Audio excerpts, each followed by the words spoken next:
What's up? Welcome back to my channel, or for the first time if you're new, I'm Sylvan, and today I'm going to be reacting to Trigger's character teaser, Testimony of the Blind. Based on this thumbnail alone, I have a feeling this is going to be pretty wild.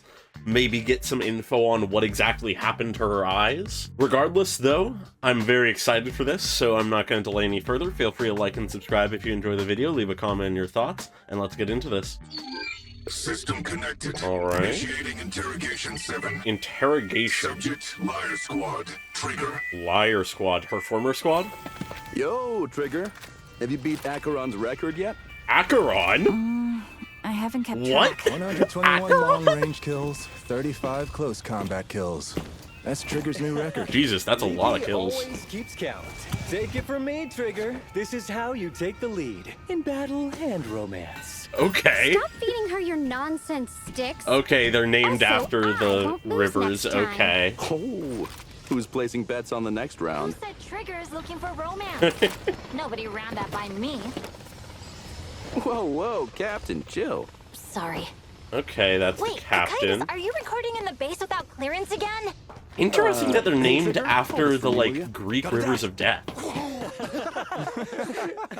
You guys never stop. Trigger. By you guys, do you mean the members of Liar Squad? Of course. We trusted each other with our lives. Who are you? Answer Where my am I? questions first. Where are She they now? trapped in some kind of, interrogation Aren't they dream right here? thing? There's no one else here. According to your testimony, they survived the Hollow Zero fuck is going disaster. on? Is that correct? What? Hollow Zero? Still no response. Why? If we don't get back up. All units, brace for the lock call. Give us long-range support. Roger. I'll keep everyone safe. Can you keep that promise? Between you and Acheron, I'm not done.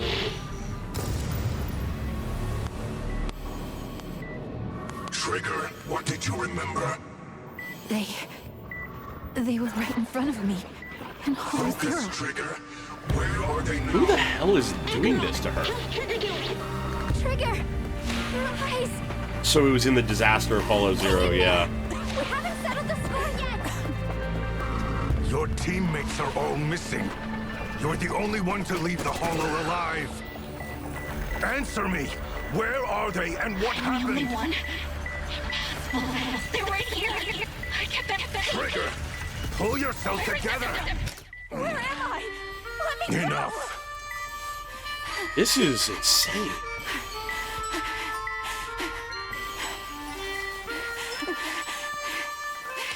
That harmonica is a very interesting touch. There's the harmonica. I guess it was one of her teammates. Did I fail to protect you all? That tattered sheet music Charon left behind sure came in handy. So what do we do with her now? Seems she's just talking nonsense about her squad still being alive.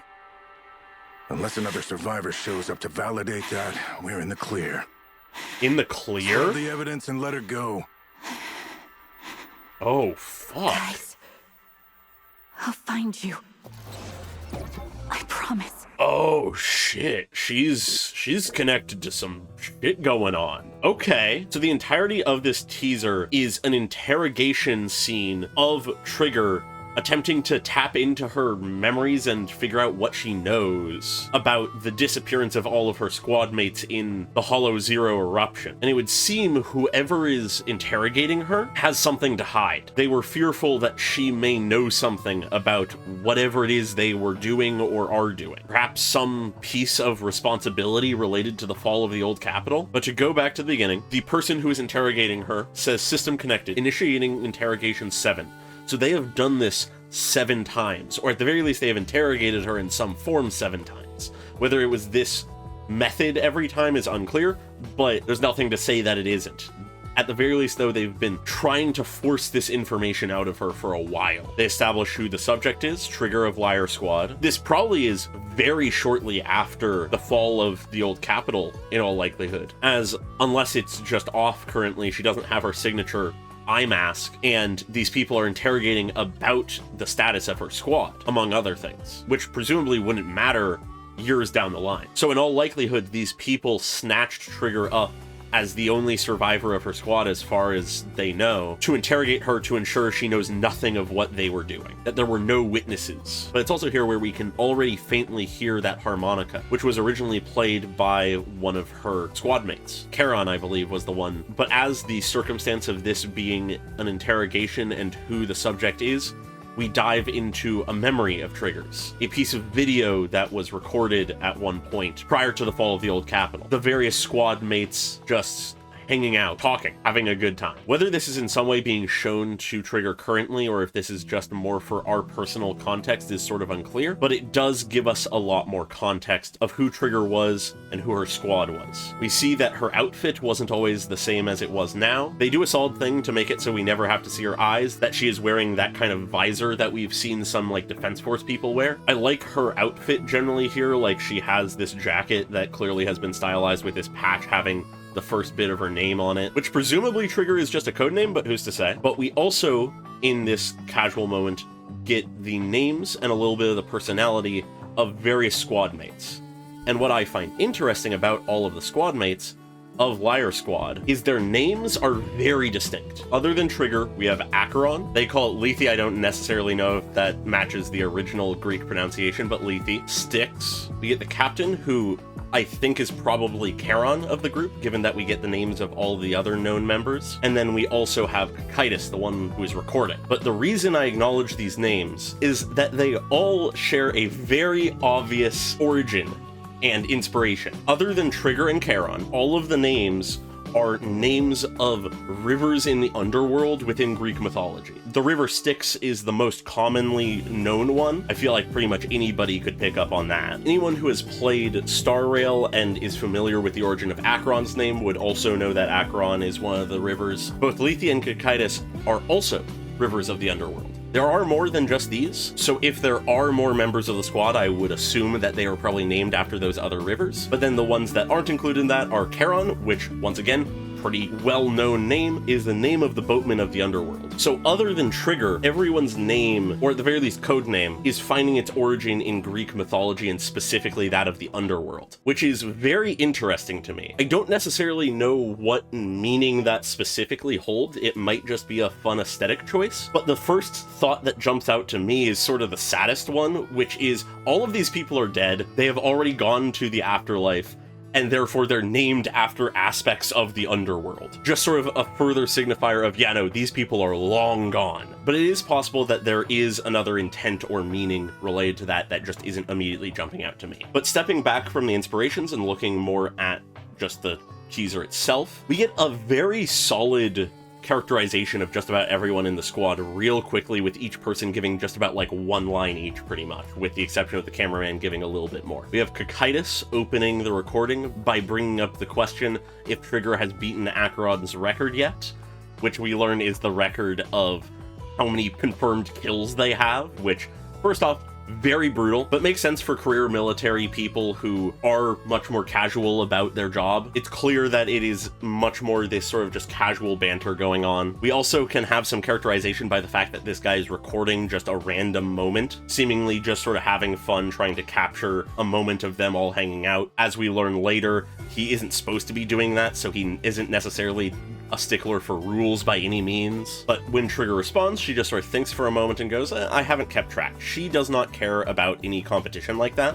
She's just doing her job. But then we have Lethe, who clearly has been keeping track of not just his kills, but Trigger's and Acheron's as well, as he just sounds off the exact number of confirmed kills and is able to separate them out from long range to short range, showing that this guy is a much more calculative and quantitative, potentially more academic. And from his outfit, though we don't clearly see his full design, I think he might have some kind of like protective mask on that he just has up slightly. So it's possible he might be the like technician of the squad. Could very much work with that sort of more calculated, quantitative vibe he has. But even then, he isn't like a nerdy type. He has sort of this casual, confident air about him as he sounds this off, as he confirms that this is Trigger's new record, showing that he's been keeping track prior to now as well. And in response to that, Styx leans back in his chair in this military vehicle, laughing, goes, he always keeps count. But take it from me, Trigger. This is how you take the lead in battle and romance. I don't even really understand what he's getting at with that statement, but what it does do is entirely express who the kind of person Styx is. He is potentially a bit of a playboy, a ladies' man, the kind of overconfident, cocky kind of guy who is constantly joking and potentially even flirting with people. But clearly they've all known each other long enough that they don't really worry about putting up with his shit. As another woman speaks up, which I believe is supposed to be Acheron, just saying, stop feeding her your nonsense, Styx. And between that initial statement and her posture, she seems to be a much more serious individual, someone who potentially is a bit more no-nonsense, but clearly isn't necessarily just a stick-in-the-mud type, given that she immediately follows this up by saying, also, I won't lose next time. She's into this competition that Trigger isn't even really into. So even if she is more of the serious type, she also has a sense of friendly competition. And following up on that, we have Cocytus emphasizing that he is sort of the casual, more jokester type of the group, it would seem.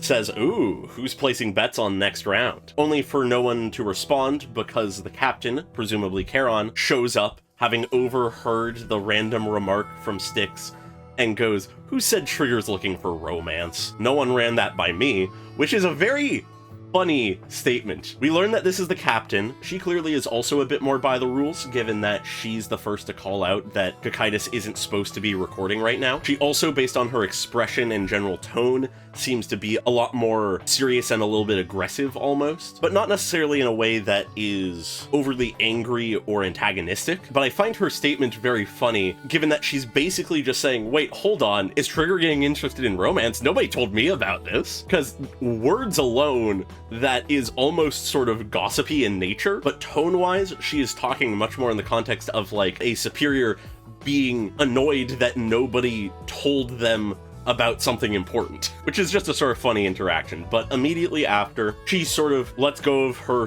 clear sort of little bit of aggression, or sternness, I suppose, is a better way to put it, when Cocytus just raises up a hand and goes, whoa, whoa, Captain, chill. She apologizes and just sort of sighs, before realizing, hey, wait a minute, Cocytus is recording, and questions him about it, acknowledging that he doesn't have clearance to do it, and saying again, implying that he's done this plenty of times, and his only response is to hand it off to Trigger as he runs off. Between all of these little interactions, it shows both how sort of goofy and also well-knit and close Liar Squad was. They weren't just associates or co-workers, they were a tight-knit squad. Even if they weren't all the same kind of people, and even if they annoy each other at times, they clearly got along. Nothing went too deep under the skin ever, which inevitably just makes the fact that they are missing and in all likelihood dead even more tragic. Everyone's laughing as Trigger's response is just, you guys never stop, huh? Much more calm and almost solemn statement, but it's here that things glitch and we return to the fact that this is an interrogation. The distorted voice calls out to Trigger for the first time. Given that this voice acknowledges what she was just saying, I think it is safe to assume that either Trigger is having this recording shown to her in some way, or she is in whatever interrogative state she is in, reliving this moment. My guess is, given what she's all hooked into and stuff, it is entirely possible that what is going on is an interrogation technique that is, in a weird way, almost Inception adjacent. This is almost entirely conjecture. It could not at all be this, but this is sort of the vibe I've been getting, where the interrogators implant her into one of her own memories to attempt to pull information out of her that she might otherwise not state in other circumstances. As the voice asks her, by you guys, do you mean the members of Liar Squad? Which implies that if she is re-experiencing these memories, either this is a rhetorical question, or they can't see what she is experiencing, / remembering. She could just be remembering that and saying that last bit out loud for whatever reason. And she responds, of course, we trusted each other with our lives. But then she realizes that she doesn't understand what's going on. She says, who are you? Where am I? But she gets no answer. The distorted voice simply says, answer my questions first. Where are they now? This is an interrogation, after all. They are seeking answers. They are not here to explain anything to Trigger. It's also here where we are getting these visuals of these machines and monitors showing what could be interpreted in one way as like a heart monitor, but it really doesn't look like that. What it much more speaks to is a lie detector, which would make sense for an interrogation. Lie detectors, at least in real life technology, are not the most trustworthy of thing, but it makes sense nonetheless, and they might have better technology or something. But as this question is asked, we see some of the other tech being used, a button being pressed, as we then hear the whirring of a tape start. We can see a bit of a tape here as well. And in response, she just is confused. She says, "Aren't they right here?" Showing that whether due to some form of trauma or delirium, she doesn't understand what's going on. She doesn't know where she is, what's going on, why these questions are being asked, thinks that she's with all of her squad mates and that they're alive. And it's clear that this confusion, this delirium, is not the intent of the interrogators, as they try to correct her, saying no one else is here. It's also at this point that the distortion that originally was on the voice has disappeared. We're also, for the first time, seeing Trigger's face. Obviously, your eyes are covered here. If this is shortly after the loss of her squad during the fall of the old capital in Hollow Zero, then she is fresh off of her eyes being corrupted. So it's entirely possible that all of this stuff she's hooked up to on her head is medical equipment. But despite the poor mental and physical state she is obviously in, they continue to try to interrogate her. They bring up a testimony she made at some point. According to your testimony, they survived the Hollow disaster. Is that correct? So presumably at some point prior to now, potentially in a previous interrogation, she had claimed that they are still alive. Whether that is part of her delirium or not is unclear as well. But it becomes clear that that is the main line of questioning. They want to know, are there any other people in your squad alive? Are there any witnesses? Is what the secret meaning I get out of it is. But her only response is confusion. She doesn't understand. She says Hollow Zero in a questioning manner, unsure of what they're talking about. And her voice glitches as she's saying this, as we see flashes of what happened, presumably of her squad in the middle of the battle. But it's unclear, we can't make anything out in this moment. But it clearly causes her pain to begin to remember. But it's with this that clearly she taps into this memory. We immediately hear over the comms that there is no contact. Communications have been lost, there's no backup coming, and they are in a deadly spot. They are in grave danger. It's hard to capture in just a freeze frame, but there is constant shooting up into the sky happening. There's floating buildings. We are in the midst of Hollow Zero. Things are going horribly. Another voice comes onto the comms, commanding all units to brace for the long haul. There's not any contact with the outside. There's no reinforcements coming. If anyone's gonna get out, we're gonna have to brace ourselves to stay in here for a while. We're gonna have to endure this. And then the voice, presumably Charon, the captain of Liar Squad, gives a command to Trigger, asking for range support, despite the fact that Trigger clearly is already supplying support, taking down any ethereals she sees, presumably. And she responds, promising to keep everyone safe. But as I called out during the reaction, is that truly a promise she can keep? From the sounds of things, no. At the very least, her entire squad went missing. But then we have Kakaitis speaking up. There's a tension in his voice, but even then, his more jovial nature doesn't fully leave. He tries to comfort Trigger, saying, hey, take it easy. Between you and Acheron, my money's on you. Calling up the previous scene where he was asking what the bets for next round are gonna be, and he's putting his trust in Trigger to keep him safe. It's a show of trust to Trigger, but with the final gunshot, we return to the interrogation room. We see that Trigger is not just lying down here, but strapped down. Whether it is for her own safety or because she is a captive in this moment is a little unclear. It very much could be both. But she starts tapping her finger, and she doesn't fully respond to the interrogator's question. The filter is back. When the filter had disappeared before, there was a screen filter and some glitching that was happening, implying that no one is in the room with Trigger currently.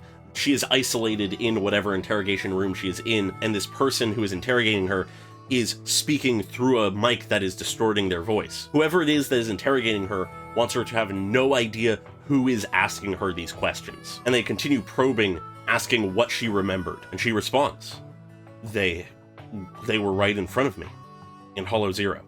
She's beginning to remember what happened. We once again get these flashes, and clearly the patience of the interrogator is beginning to run thin before Trigger is even done speaking. Realizing that she's about to go into another accidental memory, tells her, focus, Trigger. Where are they now? We need to know if your team is alive, where are they? But we fade back into the memory. Something horrible happened. We don't see it, but we are in the perspective of Trigger. Moments after her eyes have been damaged. Acheron has come to check on her to make sure she's all right. The captain is coming through the comms to ask Acheron what Trigger's condition is. And shocked to see what has happened to Trigger, Acheron can't say much. She just acknowledges that something has happened to Trigger's eyes. And we see her clench her teeth for a moment before saying, "Hang in there. We haven't settled the score yet. We aren't done yet. You will get out of this." That is what she's trying to say, even as Trigger's eyes have been corrupted and damaged, and she is coughing. And as the light fades, Trigger's head falls to the side and hits the ground. We once again see this bleary image of her squad mates in front of her, as the interrogator tries to get her focused again, saying all your teammates are missing. You are the only one to leave the hollow alive. We need to know if any of the others may have escaped. And he continues to urge her to reveal their condition. He says, "Answer me. Where are they? And what happened?" His patience is running thin. He's becoming aggressive. He needs these answers. He needs to make sure that whatever secret he is trying to keep has no witnesses to whatever it was. But this only serves to panic Trigger, to make her even more unfocused. She asks, "I'm the only one?" Impossible, they're right here. She's still in this delirious state, half in memory, as all of the screens that presumably the interrogators are watching Trigger through glitch and distort to show the faces of her teammates and what might have been their last moments in the hollow, as she swears that she kept them safe.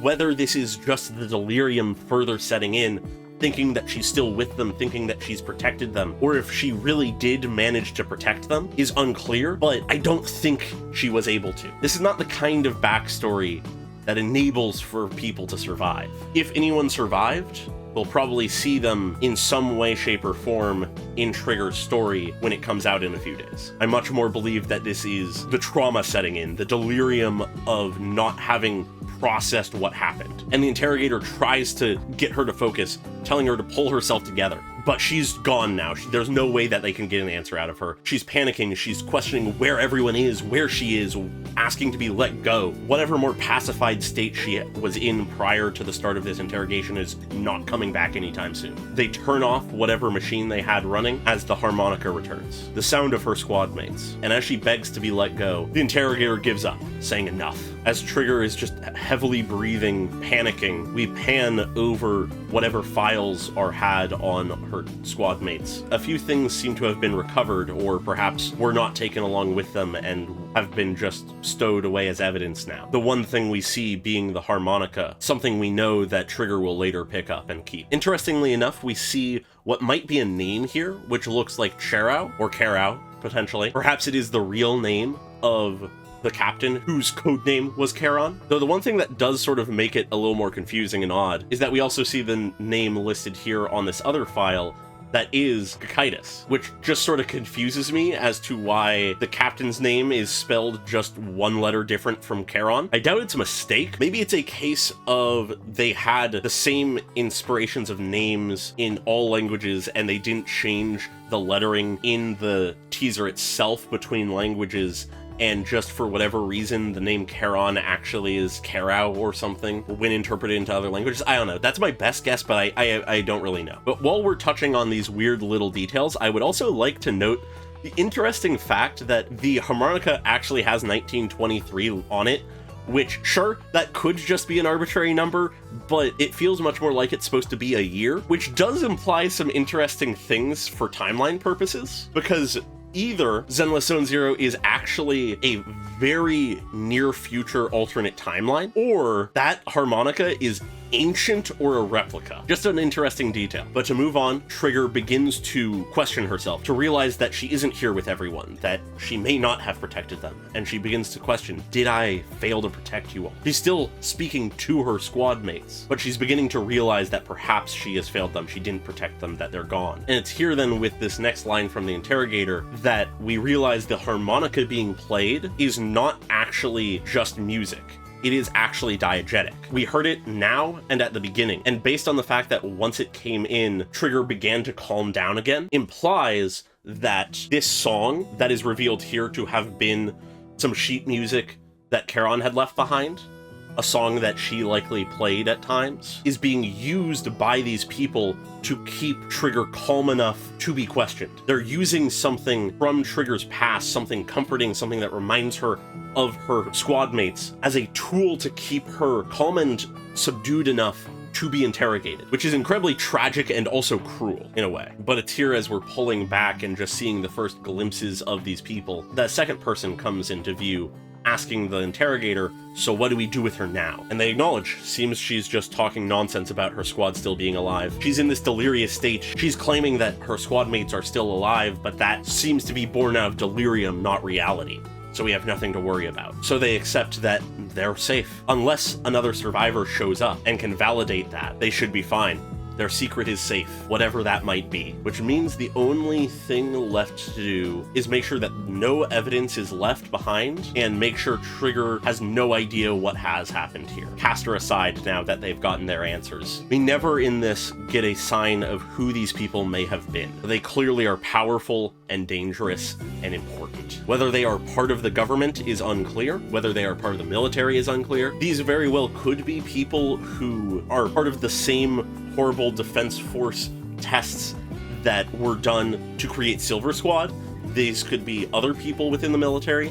This could be people high up in the government itself. It could be people from TOPS, potentially. They seem to be pretty much the main antagonist everywhere at this point that is behind all the conspiracies. Depending on how much we trust the mayor, it's possible they're working for the mayor, but admittedly we don't know how long the mayor has been the mayor, so it might be the previous mayor. But regardless of who they are involved with, who they represent, what faction they are a part of, the one thing that is clear is that there is some kind of conspiracy they are involved in that either was already happening before the fall of the old capital and just got swept up in it as well, and therefore they're trying to make sure that no info got out, or they were involved in something that happened during the fall of the old capital that they need to make sure no one finds out about. It very well could be connected to the sacrifices. As we know, one sacrifice at least was being created either during or before the fall of the old capital, based on what we learned during the Bellabog chapter. The sacrifice that we encountered there had been trapped where it was since the fall of the old capital. These people very well could be part of the Exaltists, seeing as through the existence of that one sacrifice being around at the time, we know the Exaltists were up to shit as early as the fall of the old capital. But either way,